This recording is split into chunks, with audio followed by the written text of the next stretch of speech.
Não me considero uma pessoa cruel ou vingativa, mas a situação que aconteceu comigo virou minha visão da vida de cabeça para baixo. Recorri à manipulação para que os perpetradores do meu infortúnio fossem punidos.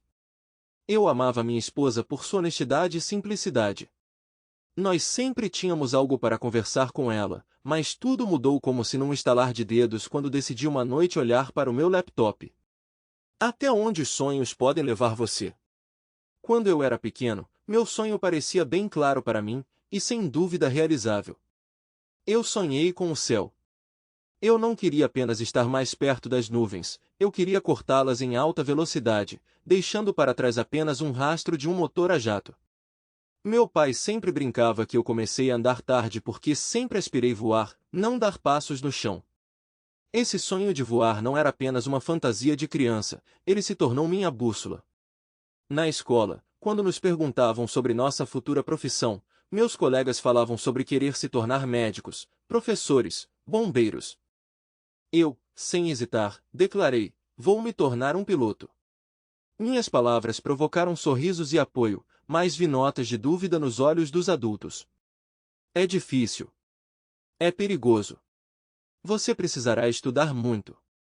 Essas frases eu ouvia repetidamente, mas elas não me assustavam, elas apenas aumentavam minha determinação.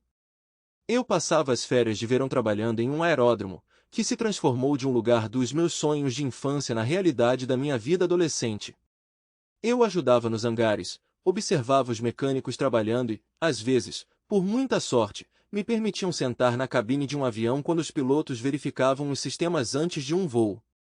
Mas, como acontece frequentemente, a vida raramente segue um caminho reto e previsível. Minhas ambições encontraram um obstáculo imprevisto que me fez reconsiderar todo o meu caminho futuro. Tudo começou em um dia comum na escola de aviação, na qual entrei depois de terminar o ensino médio. Foi uma época em que meu sonho parecia tão próximo que eu quase podia tocá-lo com as mãos. Eu era um dos melhores alunos, e meus instrutores viam em mim não apenas entusiasmo, mas um verdadeiro talento para voar. Aquele dia deveria ser um dos meus primeiros voos solo. Tudo aconteceu como em um sonho. A antecipação, a excitação, as últimas instruções do meu mentor. Eu me senti pronto para esse desafio, para esse passo em direção ao meu sonho. Mas apenas alguns minutos antes da decolagem, algo aconteceu que eu nunca poderia ter previsto. Durante as manobras pré-voo no solo, calculei mal a distância e a velocidade, levando a um incidente pequeno, mas significativo. O avião foi danificado e, embora eu tenha permanecido ileso, as consequências daquele momento se tornaram decisivas para minha carreira futura. As semanas seguintes foram preenchidas com consultas médicas, exames, finalmente, um veredito desagradável. Os ferimentos sofridos no acidente me desqualificaram de obter uma licença de piloto profissional.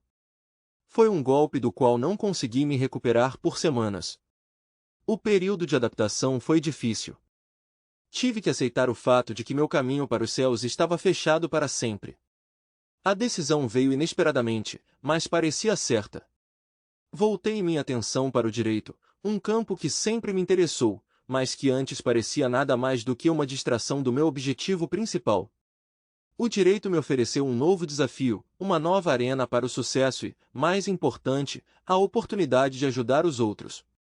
Enquanto o sonho de voar me ensinou a lutar pelo impossível, o direito me ensinou a apreciar a ordem, a lógica e a justiça. Percebi que, mesmo que não pudesse tocar os céus, eu poderia deixar minha marca na terra ajudando aqueles em apuros ou enfrentando injustiças. Meu caminho para o meu sonho foi reinventado, e encontrei forças para aceitar a nova realidade e seguir em frente, apesar de todos os obstáculos. Apesar de um destino tão trágico, não desanimei e fui estudar direito, e finalmente consegui me reerguer.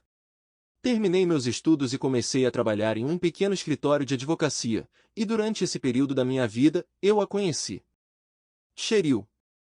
Aconteceu uma noite quando decidi comer alguma coisa em um café depois do trabalho, e foi lá que nos conhecemos. Cheryl era incrível. Ela trabalhava como contadora em uma pequena empresa. Seu otimismo, entusiasmo pela vida e facilidade de comunicação me atraíram imediatamente. Começamos a namorar. Nosso relacionamento se desenvolveu rapidamente. Nós dois sentimos que era isso, o tão esperado sentimento de amor verdadeiro do qual tanto se fala, mas experimentado por poucos. Depois de um ano de namoro, eu pedi em casamento, e Cheryl disse sim. Cheryl deu à luz 2 meninos para nós, mas, como em qualquer história, começaram pequenos desentendimentos, que em qualquer outro contexto teriam parecido insignificantes, mas gradualmente eles se acumularam. Nós dois estávamos ocupados com o trabalho e criando filhos, o que parecia deixar cada vez menos tempo para nós como um casal. Percebi que nossas conversas se tornaram mais superficiais, e as noites que passávamos discutindo nossos sonhos e planos se tornaram raras. Tentativas de restaurar nossa proximidade pareciam soluções temporárias. Eu entendia que algo precisava mudar, mas não sabia por onde começar. Minhas tentativas de abafar a ansiedade com o trabalho só pioraram a situação, deixando Cheryl se sentindo ainda mais sozinha. Talvez devêssemos consultar um psicólogo de família, sugeria Cheryl. Temos algum problema em nosso relacionamento? Algo está te incomodando? Ela respondeu bruscamente. É que estamos sempre tendo desentendimentos, e para ser sincera, isso está começando a me incomodar, tentei dizer o mais gentilmente possível. Estou bem, e acho que estamos bem. Não vejo razão para ir a um psicólogo, ela respondeu. Não pressionei Cheryl, presumindo que ela poderia estar menstruada. Não gostei da maneira como ela estava respondendo a mim, mas, por outro lado, comecei a pensar que talvez eu estivesse inventando problemas na minha cabeça quando, na realidade, estava tudo bem. Isso continuou por mais alguns meses, até que uma noite, ouvi uma notificação no meu laptop. Era um e-mail de um endereço desconhecido. Ao abri-lo, encontrei palavras difíceis de acreditar. Um remetente anônimo alegou ter visto Cheryl com outro homem, e não foi algo único. As palavras eram acompanhadas de fotos da minha esposa abraçando um homem desconhecido porque seu rosto não estava visível em nenhuma das fotos. Havia fotos deles andando pela cidade, sentados em restaurantes e entrando em hotéis. Eu não era tolo o suficiente para acreditar em nenhuma foto da internet. Então, na manhã seguinte, fui trabalhar e liguei para meu amigo Donald, que frequentemente me ajudava. Expliquei a situação a ele e pedi que seguisse para onde minha esposa iria depois do trabalho hoje, se ela estivesse com um homem, que me informasse imediatamente, e ele concordou em me ajudar. Não vi sentido em detetives particulares, simplesmente porque levaria muito tempo, considerando o fato de que eu já tinha evidências na forma de fotos. Eu só queria ter certeza disso com a ajuda do meu amigo. Às 8 da noite, quando eu estava terminando o trabalho e prestes a ir para casa, Donald me ligou com notícias importantes. Cara, parece que ela está te traindo. Ela saiu do trabalho mais cedo e pegou um táxi para o belo hotel, onde conheceu um homem e passou cerca de 1 hora com ele no quarto, ele disse. E para mim, essa foi uma notícia inesperada, porque pelo menos eu confiava na minha esposa e acreditava que as fotos eram falsas.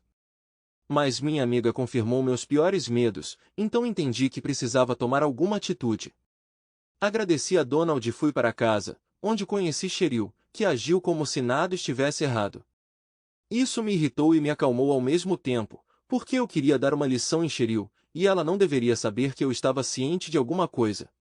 No dia seguinte, recebi outro e-mail de um remetente anônimo, dessa vez com fotos de natureza mais íntima. As fotos retratavam um ato de infidelidade. Minha esposa estava deitada de costas, pernas abertas, e esse homem estava fotografando tudo de cima. Eu não sabia quem era o remetente, mas parecia ser o amante da minha esposa. Mas por que ele estava me enviando isso? Comecei a ficar realmente paranoico, pensando que minha esposa estava conspirando contra mim ou esperando alguma reação minha, mas não tinha certeza. Como eu tinha evidências inegáveis, queria pedir o divórcio, mas queria me proteger e, se possível, ficar com a custódia dos nossos 2 filhos. Naquela mesma noite, Cheryl se aproximou de mim e disse, meus pais me convidaram para ficar com eles na próxima semana com nossos filhos. O que você acha? Ela perguntou. Eu adoraria ir, mas tenho trabalho e não poderei, eu disse. E Cheryl declarou que ela iria com as crianças, o que significava que ela não estaria em casa na semana seguinte, me dando uma ótima oportunidade de executar meu plano. Eu ainda não tinha certeza do que fazer, mas tinha certeza de que ela estava me traindo, e aparentemente o amante dela realmente queria expor seu caso secreto, embora eu não conseguisse entender por que ele iria querer fazer isso, mas isso não me preocupava mais. Tomando uma decisão difícil, comecei a agir. Pedi demissão para ter tempo e energia para lidar com todos os problemas relacionados. Enquanto Cheryl se preparava para a viagem para a casa dos pais e pensava que eu estava desaparecendo no trabalho, eu estava ocupado com assuntos importantes. Encontrei uma mulher chamada Tammy, que se parecia muito com minha esposa, exceto pelo cabelo, mas isso foi rapidamente corrigido por um estilista conhecido. Tammy trabalhava na mesma empresa que eu a conhecia bem, então ela concordou em me ajudar e agir como minha esposa. Em 3 dias, conseguimos fazer Tammy falsificar carteiras de motorista e um passaporte da minha esposa, e quando Cheryl foi embora para outra cidade, começamos a agir. Primeiro, fomos ao banco e, com a ajuda de Tammy, retirei todo o dinheiro da nossa conta conjunta e também bloqueei os cartões de Cheryl. No dia seguinte, Cheryl me ligou e me pediu para ir ao banco para descobrir o que havia de errado com seus cartões. Eu disse que definitivamente investigaria, embora eu já estivesse ocupado com assuntos totalmente diferentes. Oficialmente, a casa pertencia a Cheryl e a mim, mas por meio de manobras legais, Tammy e a casa acabaram sendo inteiramente minhas, um processo que levou 3 dias, resultando na casa sendo totalmente minha, com Cheryl não tendo absolutamente nenhuma reivindicação sobre ela. Eu queria vender a casa, mas decidi adiar essa ação, pois queria que Cheryl voltasse para minha casa e deixasse as crianças lá, e só depois disso eu a expulsaria. Enquanto eu estava na casa, inspecionei os pertences de Cheryl e, em algum momento, fiquei ainda mais irritado, magoado e sofrido por sua traição, então comecei a destruir as coisas de Cheryl, que eu tinha dado a ela durante nosso casamento. Eu sabia que esses itens nunca poderiam compensar os anos perdidos, sentimentos investidos ou sonhos despedaçados. No entanto, sua destruição foi um ato simbólico que me permitiu lidar com a dor interior. Era minha maneira de dizer adeus ao passado e me libertar dele, para começar de novo. Com cada carta rasgada, cada fotografia jogada fora, eu senti os grilhões do ressentimento e da traição caindo, me dando uma chance de uma nova vida. Comecei a despedaçar as coisas dela e terminei com a destruição de seus gadgets, laptops, fones de ouvido e tudo mais. Eu não queria que ela usasse nada depois do nosso divórcio. Eu tinha muito dinheiro porque, com a ajuda de Tammy, eu tinha esvaziado todas as nossas contas bancárias conjuntas e as dela, metade das quais eu transferi para a criptomoeda, e o resto eu espalhei entre minhas contas pessoais. Além disso, em uma explosão de emoção, eu fiz uma compra significativa. O Dodge Challenger com que eu sonhava desde a minha juventude, agora estava estacionado em minha casa. Não era apenas a aquisição de um carro, era a aquisição de liberdade, a capacidade de seguir em frente, explorar novos horizontes e descobrir novos caminhos. A cada viagem neste carro, eu sentia minha autoconfiança retornando, gradualmente me encontrando neste novo mundo cheio de mudanças. Cheryl e eu tínhamos dinheiro para comprar um carro desses, mas ela sempre me disse que era desperdício de dinheiro, que um carro não é um luxo, mas um meio de transporte. Durante aquela semana louca, lembrei-me de todas as vezes que Cheryl me segurou quando eu queria comprar algo para mim. Ela sempre me dissuadiu, mas quando ela precisava de algo, era importante. Acho que foi por isso que decidi destruir todas as coisas dela. Meu conhecimento em direito me ajudou muito. Consegui me proteger e cometer inúmeros esquemas que poderiam ter me levado para a cadeia, mas a única coisa que eu queria era não ser traído, um desejo que era mais forte do que qualquer outra coisa, então não me importava com a legalidade das minhas ações. Quando tudo estava preparado, eu apenas esperei o retorno de Cheryl. Quando Cheryl voltou para casa depois de uma semana fora, ela descobriu que seu mundo, tão familiar e aconchegante, havia desabado. Carros de polícia estavam estacionados perto da nossa casa e eu a vi se aproximando da casa, sem saber que não era mais dela. Oh meu Deus, James, o que aconteceu? Ela perguntou. Você não acreditaria. Fomos roubados esta manhã enquanto eu estava no trabalho, eu disse, inventando o roubo para justificar por que metade dos pertences de Cheryl tinham sumido e a outra metade destruída. Depois que a polícia foi embora, Cheryl entrou na casa e não conseguia acreditar no que via. Ela também notou meu carro novo e começou a gritar comigo. James, você está completamente louco? Ela começou a me acusar, mas não tinha ideia do que viria a seguir. Cobri sua boca com minha mão e pedi que ela me ouvisse. A questão é a seguinte, meu caro. Peguei uma cópia de fotos em que minha esposa estava me traindo. Acho que você entende o que são essas fotos. Mentir e dar desculpas é inútil. Já pedi o divórcio, acusando você de infidelidade conjugal. Cheryl parecia perplexa, claramente não esperando essa reviravolta. Mas como? Eu não entendo, ela disse, me lembrando do primeiro mês do nosso relacionamento, quando ela parecia inocente e gentil. Além disso, até a decisão do tribunal, você não pode ficar na casa, pois legalmente ela não lhe pertence mais e as crianças ficarão comigo também, eu disse, e entreguei a ela um papel com um selo oficial. Ela olhou para ele e começou a chorar, mas eu era indiferente às suas lágrimas. Você é a culpada por isso. Quando decidiu trair, deveria ter entendido as consequências de suas ações. No entanto, posso fazer uma concessão se me disser quem era sua amante e por que decidiu me trair, eu disse, e tudo o que ouvi dela naquele momento foi vá para o inferno. Ela se virou, entrou no carro com as crianças e foi embora. Eu não estava preocupado porque sabia que as crianças seriam devolvidas a mim em 1 ou 2 dias. Mas a única coisa que não descobri foi com quem minha esposa tinha me traído. Alguns dias depois, Cheryl veio até mim sozinha. Ela não tinha dinheiro, nem para advogados. Ela não conseguia nem cuidar das crianças. Ela percebeu que tinha caído em uma armadilha. Todas as suas contas foram bloqueadas. Nossa casa não era mais dela. Percebi que era você que estava fazendo isso. O que você quer? Ela perguntou. Antes de responder, pedi o telefone dela. Ela se perguntou por quê. Pedi para ela apenas me mostrar a tela. Ela me mostrou, e eu vi um aplicativo de gravador de voz rodando no telefone dela. Peguei o telefone dela, desliguei a gravação, deletei e continuei a conversa. Preciso que você se divorcie de mim voluntariamente e não reivindique nenhuma propriedade minha. Então devolverei todo o seu dinheiro, eu disse, sabendo que ela não tinha outra escolha. Você promete que eu vou pegar tudo de volta? Ela perguntou. Eu prometo, eu disse, tendo cruzado os dedos da minha mão esquerda antes. Eu dei algum dinheiro para Cheryl por enquanto, convencendo-a assim de que eu não tinha intenção de enganá-la, e ela acreditou em mim de bom grado. As crianças ficaram comigo, então eu estava feliz.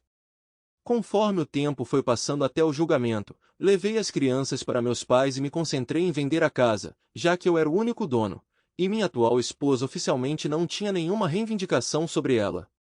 Minha meta era vender a casa o mais rápido possível antes do julgamento, e foi alcançada com sucesso. Cheryl não suspeitava de nada. Eu nem sabia onde ela morava ou com quem, mas, àquela altura, eu era indiferente a ela e ao amante, entendendo que ela provavelmente estava morando com o amante porque não tinha mais para onde ir. Talvez se Cheryl tivesse confessado tudo para mim e declarado que queria o divórcio, eu teria prosseguido sem muitos problemas. Mas, em vez disso, ela fez de mim um corno. Uma vez perdi meu sonho de infância, mas nunca perderei minha honra e dignidade. O processo de divórcio acabou sendo mais fácil do que eu esperava. Cheryl estava sem advogado, então ela fez tudo nos meus termos. Nossa casa em comum não existia mais. Ela se recusou a reivindicar meu carro, embora o Dodge Challenger estivesse oficialmente registrado em nome do meu pai, e Cheryl nem mesmo reivindicou as crianças, reconhecendo seu erro. Depois disso, percebi que tudo valeu a pena. Por que boa mãe não lutaria pelos filhos? Cheryl concordou com todas as minhas condições e nunca tentou se opor. Ela assumiu que, após o nosso divórcio, receberia $500.000, mas a única coisa que acabaria recebendo era nada. Você realmente quer acabar com tudo assim? Ela perguntou, tão submissa e até doce que pensei em perdoá-la em um ponto, mas entendi que não podia. Você vê algum outro resultado? Minha confiança em você está abalada, e eu sugiro que simplesmente nos separemos, eu disse, e ela apenas assentiu em resposta. Tudo bem, e você vai devolver o dinheiro logo após o tribunal? Eu sempre ficava surpreso com o quão ingenuamente ela acreditava que eu devolveria o dinheiro dela, considerando que ela tinha pago muito pouco pelo que tinha feito. No final, quando o divórcio foi finalizado, eu não senti tanto alívio quanto exaustão. Depois de completar todas as formalidades do divórcio, troquei meu número e me mudei para longe, para uma nova casa, gradualmente começando a me adaptar a uma nova vida. Enquanto a nova casa estava sendo reformada, decidi que era muito cedo para mudar as crianças, então comecei a procurar um novo emprego, querendo me ocupar, pois estava em um estado emocional difícil após o divórcio. Foi assim que acabei trabalhando em uma pequena mercearia por enquanto, e foi lá que conheci Beverly, que foi um ponto brilhante em toda essa história. Era a loja dela que ela herdou dos pais, e eventualmente começamos a namorar. Apenas um mês e meio depois que comecei a voltar à vida normal, meu amigo Donald ligou, sugerindo que nos encontrássemos em um bar para beber. Eu não estava planejando beber, mas queria encontrá-lo, já que não o via desde a vez em que pedi para ele ficar de olho em Cheryl, então era uma ótima oportunidade. Naquela noite, cheguei ao bar no meu carro, não querendo beber também porque Beverly não gosta do cheiro de álcool. Entrando no bar, vi Donald sentado em nossa mesa. Nós nos cumprimentamos, ele pediu uma cerveja e eu pedi um coquetel sem álcool. Donald estava agindo de forma estranha, e nos primeiros 10 minutos da nossa conversa, ele já tinha se tornado irritante, perguntando sobre coisas que não deveria. Ele perguntou sobre o dinheiro que prometi a Cheryl depois do nosso divórcio, tentou descobrir onde eu estava escondendo as crianças, e como eu consegui executar todo o esquema contra Cheryl com a venda da casa e o cancelamento das contas. Eu imediatamente entendi que essa conversa não era amigável. Que tipo de interrogatório é esse, meu chapa? E como você sabe de todos esses detalhes? Perguntei. Simplesmente não é certo enganar mulheres, sabe? Ele disse. Eu não enganei ninguém. Eu peguei o que era meu por direito, eu disse. Você deveria apenas se divorciar dela, não privá-la de tudo, ele disse. Eu simplesmente a devolvi ao nível em que ela estava quando nos conhecemos. É justo, eu disse, e imediatamente percebi algo. Quer dizer que eu deveria ter me divorciado? Do que você está falando? Você passa por esses esquemas, mas não consegue descobrir o básico. Eu sou aquele remetente muito anônimo, ele disse, e tudo fez sentido na minha cabeça. Você está dizendo que era amante da minha esposa? Eu perguntei. Bingo, cara. Você finalmente entendeu. Ele fez uma breve pausa e continuou. Você deveria ter se divorciado de Cheryl, não arruinado a vida dela completamente. Nós nos amamos, e nosso casamento era o único obstáculo. Então, cara, se você quer ficar saudável e evitar problemas no futuro, você precisa devolver todo o dinheiro e mais um pouco. Ele disse tudo isso, e eu comecei a olhar ao redor. No canto do bar, vi dois caras grandes me olhando desconfiados, e eu realmente pensei que estava preso, algo que eu não poderia ter previsto. Você precisa devolver $500.000 mais compensação moral por todos os itens destruídos, ele disse. E se eu recusar, então o quê? Eu perguntei. Então você estará deitado em um hospital, e acredite em mim, seus ferimentos serão muito mais sérios do que aquele incidente da escola de aviação, ele disse, me atingindo onde mais doía. Decidi tomar as coisas em minhas próprias mãos. E quando você quer o dinheiro? Perguntei. Agora mesmo, ele respondeu. Mas eu não tenho nada comigo agora, eu disse. Então você vai ficar no hospital até pagar toda a dívida. Ele falou essas palavras e levantou a mão esquerda, e eu vi aqueles mesmos caras do canto começarem a se mover em nossa direção. Rapidamente me levantei da mesa e corri para a saída, entrei no meu carro e vi dois caras grandes correndo em minha direção. Liguei o carro rapidamente e fui embora. Fui até a Beverly's e passei a noite pensando. Eu não conseguia acreditar que meus entes queridos pudessem fazer algo assim. Eu estava tão grata a mim mesma por ter me protegido durante aquele período. No dia seguinte, entrei em contato com um dos meus clientes que eu tinha salvado da prisão alguns anos atrás. Dei a ele o endereço de Donald e pedi que o visitasse e explicasse que chantagem é errado. No dia seguinte, recebi um vídeo em que Donald, ajoelhado, implorava por meu perdão e dizia que não tinha nenhuma reclamação contra mim e não exigia nada. Também decidi compensar Cheryl, percebendo que ela estava passando por um momento difícil.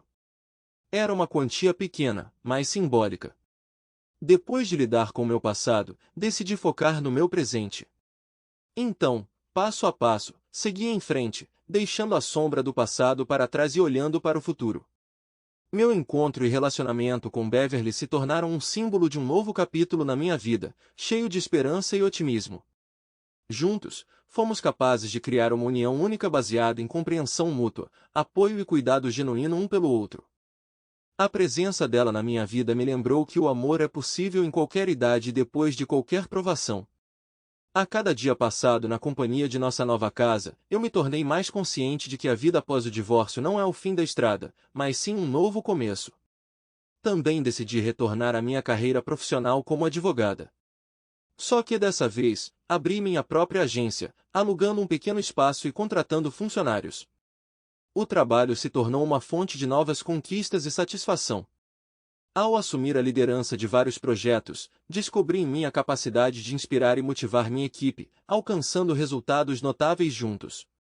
O sucesso no trabalho me encheu de orgulho e confirmou que, apesar de todas as reviravoltas do passado, eu era capaz de seguir em frente, atingir novos patamares e fazer uma contribuição positiva para a vida das pessoas ao meu redor. Naqueles momentos, percebi que as lições de vida que aprendi nos últimos anos se tornaram parte integrante do meu ser.